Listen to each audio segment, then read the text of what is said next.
4 countries, we have potential and we have a lot of expertise. And bringing that together, to me, really gives us the opportunity to unleash the potential of the North Sea. All of us share a vision of making the North Sea a green power plant. I'm very pleased with the agreements we were able to close today, and also with the, let's say, ambitious plan to make the North Sea into the green powerhouse of Europe. Which indeed is a very strong political commitment from your countries to making the North Sea Europe's green power plant. We wanted to understand what this means for the North Sea, how will these goals be accomplished, and what are the challenges ahead. So we headed to Ostend, Belgium to talk to the North Sea Region Inn2POWER project. They've been working across 5 countries to create collaborations to spur innovation in offshore energy.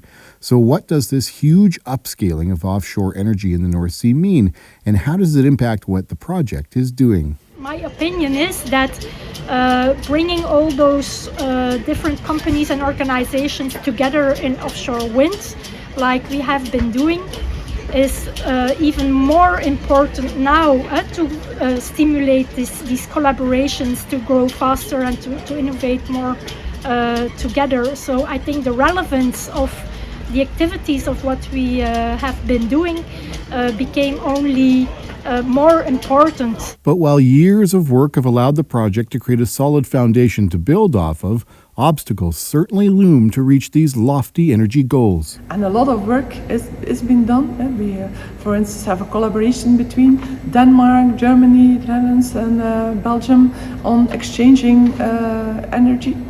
But there are also a lot of challenges to overcome. And I think that obtaining a permit for installing offshore winds is still too slow. We need to speed it up if we really want to achieve the goals. That's one of the things that we really need to work on. And then there's further challenges in, for instance, the supply chain. We will need a lot of raw materials, steel, for instance. We will need a lot of workforce. We will need equipment. We need to upscale all of that to be able to achieve the installation capacity that we want. Portostand is the hub for all offshore energy, marine traffic, and maintenance crews who service the huge offshore wind turbine farms. With the goal of achieving an exponential increase in North Sea energy production, it means the port will also have to expand and do so quickly, and that is a problem. Challenges because these wind farms and the windmills are becoming bigger and bigger, so we need space. And we are lacking space for the time being. We know that within now and 4 years time, a new wind park will be developed just in front of the Belgian coast. We want to be ready because Port of Ostende is the main hub for everything that has to do with offshore in Belgium. And we want to be ready for it. But we are lacking space. The port's footprint is now finite as urban sprawl engulfs what used to be port lands, hemming it in and leaving just one direction to go. The only way that we can create more space in our port is actually going onto the sea and trying to create terminals on the sea so that we are getting away from the city.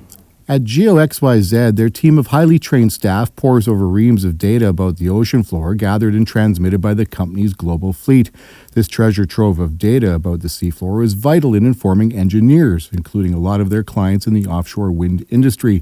This huge increase in offshore energy production is going to push this team to its limit. Now there's an increasing demand on data, on insights of offshore marine environment. So for us, it's very difficult to cope with that demand. So it really pushes our business forward. It's quite a specialized business we're in. So we need personnel with a specific skill set, and that's the biggest challenge for us. If we engage new personnel, it takes a few years of training and follow-up to achieve a specific skill set to be able to work independently offshore. And that's, of course, a difficulty for the moment. So we're continuously looking for qualified personnel. The Inn2POWER project has been crucial in working with the company on transitioning to clean, green energy. The Inn2POWER project enabled us to invest in a crew transfer vessel powered by hydrogen, which is, of course, a lot of research and development involved in such a project. And without the Inn2POWER project, we could not do that on ourselves. The EU plan to turbocharge offshore energy production in the North Sea leans on green hydrogen.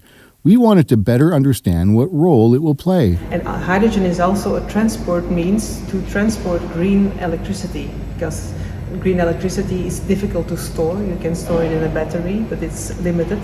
So if you convert green electricity to hydrogen, it's much more easy to store in big under seas salt gas fields or salt caverns, and it can be stored and it can be reconverted to electricity when we need it. A not-so-secret weapon in driving innovation in the offshore energy industry lurks just outside of the Ostend harbour.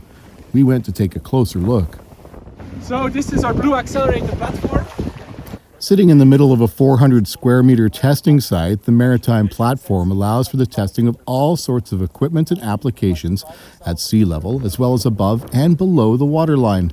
Open to all and easily accessible, the platform is helping to accelerate the evolution of new concepts and technologies, getting them from the drawing board to the real world much faster. The testing area will also soon be the home of the largest floating solar panel trial in Europe. It would be good that everyone is realizing that we will have to collaborate, to work together, to make sure that all of us, that we get access to affordable energy. And we need to step down from all our positions and look what's to be done to achieve that. Key to the Inn2POWER project's work has been funding from the North Sea region. We had high ambitions, but they can only be realized when there is sufficient funding for it. So we made it happen also thanks to the funding of the North Sea region. As the sun sets in Ostend, it's clear that while there's a lot of work to be done, a new day for clean, green, renewable energy driven by the North Sea is about to dawn in Europe.